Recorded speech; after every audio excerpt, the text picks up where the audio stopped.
شروع اللہ کا نام لے کر جو بڑا مہربان نہایت رحم والا ہے۔ سب تعریف اللہ ہی کو ہے جس نے اپنے محبوب بندے محمد صلی اللہ علیہ وآلہ وسلم پر یہ کتاب نازل کی اور اس میں کسی طرح کی کجی اور پیچیدگی نہ رکھی، بلکہ سیدھی اور سلیس اتاری تاکہ لوگوں کو عذاب سخت سے جو اس کی طرف سے آنے والا ہے ڈرائے، اور مومنوں کو جو نیک عمل کرتے ہیں خوشخبری سنائے کہ ان کے لیے ان کے کاموں کا نیک بدلہ یعنی بہشت ہے جس میں وہ ہمیشہ رہیں گے، اور ان لوگوں کو بھی ڈرائے جو کہتے ہیں کہ اللہ نے کسی کو بیٹا بنا لیا ہے۔ ان کو اس بات کا کچھ بھی علم نہیں اور نہ ان کے باپ دادا ہی کو تھا۔ یہ بڑی سخت بات ہے جو ان کے منہ سے نکلتی ہے، اور کچھ شک نہیں کہ یہ جو کچھ کہتے ہیں محض جھوٹ ہے۔ اے پیغمبر، اگر یہ اس کلام پر ایمان نہ لائیں تو شاید تم ان کے پیچھے رنج کر کر کے اپنے تئیں ہلاک کر دو گے۔ جو چیز زمین پر ہے ہم نے اس کو زمین کے لیے زینت بنایا ہے تاکہ لوگوں کی آزمائش کریں کہ ان میں کون اچھے عمل کرنے والا ہے، اور جو چیز زمین پر ہے ہم اس کو نابود کر کے بنجر میدان کر دیں گے۔ کیا تم خیال کرتے ہو کہ غار اور لوح والے ہماری نشانیوں میں سے عجیب تھے؟ جب وہ نوجوان غار میں جا رہے تو کہنے لگے کہ اے ہمارے پروردگار، ہم پر اپنے ہاں سے رحمت نازل فرما اور ہمارے کام میں درستی کے سامان مہیا کر۔ تو ہم نے غار میں کئی سال تک ان کے کانوں پر نیند کا پردہ ڈالے رکھا، یعنی ان کو سلائے رکھا۔ پھر ان کو جگہ اٹھایا تاکہ معلوم کریں کہ جتنی مدت وہ غار میں رہے دونوں جماعتوں میں سے اس کی مقدار کس کو خوب یاد ہے۔ ہم ان کے حالات تم سے صحیح صحیح بیان کرتے ہیں۔ وہ کئی نوجوان تھے جو اپنے پروردگار پر ایمان لائے تھے، اور ہم نے ان کو اور زیادہ ہدایت دی تھی، اور ان کے دلوں کو مربوط یعنی مضبوط کر دیا۔ جب وہ اٹھ کھڑے ہوئے تو کہنے لگے کہ ہمارا پروردگار آسمانوں اور زمین کا مالک ہے، ہم اس کے سوا کسی کو معبود سمجھ کر نہ پکاریں گے۔ اگر ایسا کیا تو اس وقت ہم نے بے عقلی کی بات کی۔ ان ہماری قوم کے لوگوں نے اس کے سوا اور معبود بنا رکھے ہیں، بھلا یہ ان کے معبود ہونے پر کوئی کھلی دلیل کیوں نہیں لاتے؟ تو اس سے زیادہ کون ظالم ہے جو اللہ پر جھوٹ باندھے؟ اور جب تم نے ان مشرکوں سے اور جن کی یہ اللہ کے سوا عبادت کرتے ہیں ان سے کنارہ کر لیا ہے تو غار میں چل رہو، تمہارا پروردگار تمہارے لیے اپنی رحمت وسیع کر دے گا اور تمہارے کاموں میں آسانی کے سامان مہیا کرے گا۔ اور جب سورج نکلے تو تم دیکھو کہ دھوپ ان کے غار سے داہنی طرف سمٹ جائے، اور جب غروب ہو تو ان سے بائیں طرف کترا جائے، اور وہ اس غار کے کشادہ حصے میں تھے۔ یہ اللہ کی نشانیوں میں سے ہیں، جس کو اللہ ہدایت دے وہ ہدایت یاب ہے، اور جس کو گمراہ رہنے دے تو تم اس کے لیے کوئی دوست راہ بتانے والا نہ پاؤ گے۔ اور تم ان کے متعلق خیال کرو کہ وہ جاگ رہے ہیں حالانکہ وہ سوتے ہیں، اور ہم ان کو دائیں اور بائیں کروٹ بدلاتے تھے، اور ان کا کتا چوکھٹ پر دونوں ہاتھ پھیلائے ہوئے تھا۔ اگر تم ان کو جھانک کر دیکھتے تو پیٹ پھیر کر بھاگ جاتے اور ان سے دہشت میں آ جاتے۔ اور اسی طرح ہم نے ان کو اٹھایا تاکہ آپس میں ایک دوسرے سے دریافت کریں۔ ایک کہنے والے نے کہا کہ تم یہاں کتنی مدت رہے؟ انہوں نے کہا کہ 1 دن یا اس سے بھی کم۔ انہوں نے کہا کہ جتنی مدت تم رہے ہو تمہارا پروردگار ہی اس کو خوب جانتا ہے، تو اپنے میں سے کسی کو یہ روپیہ دے کر شہر بھیجو، وہ دیکھے کہ نفیس کھانا کون سا ہے تو اس میں سے کھانا لے آئے، اور احتیاط سے آئے جائے اور تمہارا حال کسی کو نہ بتائے۔ اگر وہ تم پر دسترس پا لیں گے تو تمہیں سنسار کر دیں گے یا پھر اپنے مذہب میں داخل کر لیں گے، اور اس وقت تم کبھی فلاح نہیں پاؤ گے۔ اور اسی طرح ہم نے لوگوں کو ان کے حال سے خبردار کر دیا تاکہ وہ جانیں کہ اللہ کا وعدہ سچا ہے، اور یہ کہ قیامت جس کا وعدہ کیا جاتا ہے اس میں کچھ شک نہیں۔ اس وقت لوگ ان کے بارے میں باہم جھگڑنے لگے اور کہنے لگے کہ ان کے غار پر عمارت بنا دو۔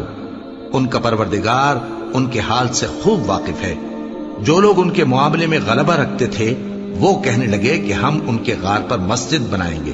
بعض لوگ اٹکل پچو کہیں گے کہ وہ 3 تھے اور چوتھا ان کا کتا تھا، اور بعض کہیں گے کہ وہ 5 تھے اور چھٹا ان کا کتا تھا، اور بعض کہیں گے کہ وہ 7 تھے اور 8واں ان کا کتا تھا۔ کہہ دو کہ میرا پروردگار ہی ان کے شمار سے خوب واقف ہے، ان کو جانتے بھی ہیں تو تھوڑے ہی لوگ جانتے ہیں۔ تو تم ان کے معاملے میں بحث نہ کرنا مگر سرسری سی بحث، اور نہ ان کے بارے میں ان میں سے کسی سے کچھ دریافت ہی کرنا، اور کسی کام کی نسبت نہ کہنا کہ میں اسے کل کر دوں گا، مگر انشاءاللہ کہہ کر یعنی اگر اللہ چاہے تو کر دوں گا۔ اور جب اللہ کا نام لینا بھول جاؤ تو یاد آنے پر لے لو۔ اور کہہ دو کہ امید ہے کہ میرا پروردگار مجھے اس سے بھی زیادہ ہدایت کی باتیں بتائے۔ اور اصحاب کہف اپنے غار میں 9 اوپر 300 سال رہے۔ کہہ دو کہ جتنی مدت وہ رہے اسے اللہ ہی خوب جانتا ہے، اسی کو آسمانوں اور زمین کی پوشیدہ باتیں معلوم ہیں، وہ کیا خوب دیکھنے والا اور کیا خوب سننے والا ہے۔ اس کے سوا ان کا کوئی کارساز نہیں، اور نہ وہ اپنے حکم میں کسی کو شریک کرتا ہے۔ اور اپنے پروردگار کی کتاب کو جو تمہارے پاس بھیجی جاتی ہے پڑھتے رہا کرو، اس کی باتوں کو کوئی بدلنے والا نہیں، اور اس کے سوا تم کہیں پناہ بھی نہیں پاؤ گے۔ اور جو لوگ صبح و شام اپنے پروردگار کو پکارتے اور اس کی خوشنودی کے طالب ہیں، ان کے ساتھ صبر کرتے رہو، اور تمہاری نگاہیں ان میں سے گزر کر اور طرف نہ دوڑیں کہ تم دنیاوی زندگی کی رونقوں کے خواستگار ہو جاؤ۔ اور جس شخص کے دل کو ہم نے اپنی یاد سے غافل کر دیا ہے اور وہ اپنی خواہش کی پیروی کرتا ہے اور اس کا کام حد سے بڑھ گیا ہے، اس کا کہا نہ ماننا۔ اور کہہ دو کہ لوگوں، یہ قرآن تمہارے پروردگار کی طرف سے برحق ہے، تو جو چاہے ایمان لائے اور جو چاہے کافر رہے۔ ہم نے ظالموں کے لیے دوزخ کی آگ تیار کر رکھی ہے جس کی قناتیں ان کو گھیر رہی ہوں گی، اور اگر فریاد کریں گے تو ایسے کھولتے ہوئے پانی سے ان کی داد رسی کی جائے گی جو پگھلے ہوئے تانبے کی طرح گرم ہوگا، اور جو ان کے چہروں کو بھون ڈالے گا۔ ان کے پینے کا پانی بھی برا اور آرام گاہ بھی بری۔ اور جو ایمان لائے اور کام بھی نیک کرتے رہے تو ہم نیک کام کرنے والوں کا اجر ضائع نہیں کرتے۔ ایسے لوگوں کے لیے ہمیشہ رہنے کے باغ ہیں جن میں ان کے محلوں کے نیچے نہریں بہ رہی ہیں، ان کو وہاں سونے کے کنگن پہنائے جائیں گے، اور وہ باریک دیبا اور اطلس کے سبز کپڑے پہنا کریں گے، اور تختوں پر تکیے لگا کر بیٹھا کریں گے۔ کیا خوب بدلہ اور کیا خوب آرام گاہ ہے۔ اور ان سے 2 شخصوں کا حال بیان کرو جن میں سے ایک کو ہم نے انگور کے 2 باغ عنایت کیے تھے اور ان کے گردا گرد کھجوروں کے درخت لگا دیے تھے، اور ان کے درمیان کھیتی پیدا کر دی تھی۔ دونوں باغ کثرت سے پھل لاتے اور اس کی پیداوار میں کسی طرح کی کمی نہ ہوتی، اور دونوں میں ہم نے ایک نہر بھی جاری کر رکھی تھی، اور اس طرح اس شخص کو ان کی پیداوار ملتی رہتی تھی۔ تو ایک دن جبکہ وہ اپنے دوست سے باتیں کر رہا تھا، کہنے لگا کہ میں تم سے مال و دولت میں بھی زیادہ ہوں اور جتھے اور جماعت کے لحاظ سے بھی زیادہ عزت والا ہوں، اور ایسی شیخیوں سے اپنے حق میں ظلم کرتا ہوا اپنے باغ میں داخل ہوا۔ کہنے لگا کہ میں نہیں خیال کرتا کہ یہ باغ کبھی تباہ ہو، اور نہ خیال کرتا ہوں کہ قیامت برپا ہو، اور اگر میں اپنے پروردگار کی طرف لوٹایا بھی جاؤں تو وہاں ضرور اس سے اچھی جگہ پاؤں گا۔ تو اس کا دوست جو اس سے گفتگو کر رہا تھا کہنے لگا کہ کیا تم اس ذات سے کفر کرتے ہو جس نے تم کو مٹی سے پیدا کیا، پھر نطفے سے، پھر تمہیں پورا آدمی بنایا؟ مگر میں تو یہ کہتا ہوں کہ اللہ ہی میرا پروردگار ہے، اور میں اپنے پروردگار کے ساتھ کسی کو شریک نہیں کرتا۔ اور جب تم اپنے باغ میں داخل ہوئے تو تم نے ما شاء اللہ لا قوت الا باللہ کیوں نہ کہا؟ اگر تم مجھے مال و اولاد میں اپنے سے کمتر دیکھتے ہو تو عجب نہیں کہ میرا پروردگار مجھے تمہارے باغ سے بہتر عطا فرمائے، اور تمہارے اس باغ پر آسمان سے آفت بھیج دے تو وہ صاف میدان ہو جائے، یا اس باغ کی نہر کا پانی گہرائی میں اتر جائے تو پھر تم اسے تلاش نہ کر سکو، اور اس کے میووں کو عذاب نے آ گھیرا اور وہ اپنی چھتریوں پر گر کر رہ گیا، تو جو مال اس نے اس پر خرچ کیا تھا اس پر حسرت سے ہاتھ ملنے لگا اور کہنے لگا کہ کاش میں اپنے پروردگار کے ساتھ کسی کو شریک نہ بناتا۔ اس وقت اللہ کے سوا کوئی جماعت اس کی مددگار نہ ہوئی اور نہ وہ بدلہ لے سکا۔ یہاں سے ثابت ہوا کہ حکومت سب اللہ کی ہے، جو معبود برحق ہے وہی بہترین ثواب عطا کرنے والا اور بہترین انجام لانے والا ہے۔ اور ان سے دنیا کی زندگی کی مثال بھی بیان کر دو کہ وہ ایسی ہے جیسے پانی جسے ہم نے آسمان سے برسایا تو اس کے ساتھ زمین کی پیداوار مل کر نکلی، پھر وہ چورا چورا ہو گئی کہ ہوائیں اسے اڑاتی پھرتی ہیں، اور اللہ تو ہر چیز پر قدرت رکھتا ہے۔ مال اور بیٹے تو دنیا کی زندگی کی رونق و زینت ہیں، اور نیکیاں جو باقی رہنے والی ہیں وہ ثواب کے لحاظ سے تمہارے پروردگار کے ہاں بہت اچھی اور امید کے لحاظ سے بہت بہتر ہیں۔ اور جس دن ہم پہاڑوں کو چلائیں گے اور تم زمین کو صاف میدان دیکھو گے، اور ان لوگوں کو ہم جمع کر لیں گے تو ان میں سے کسی کو بھی نہیں چھوڑیں گے، اور سب تمہارے پروردگار کے سامنے صف باندھ کر لائے جائیں گے، تو ہم ان سے کہیں گے کہ جس طرح ہم نے تم کو پہلی بار پیدا کیا تھا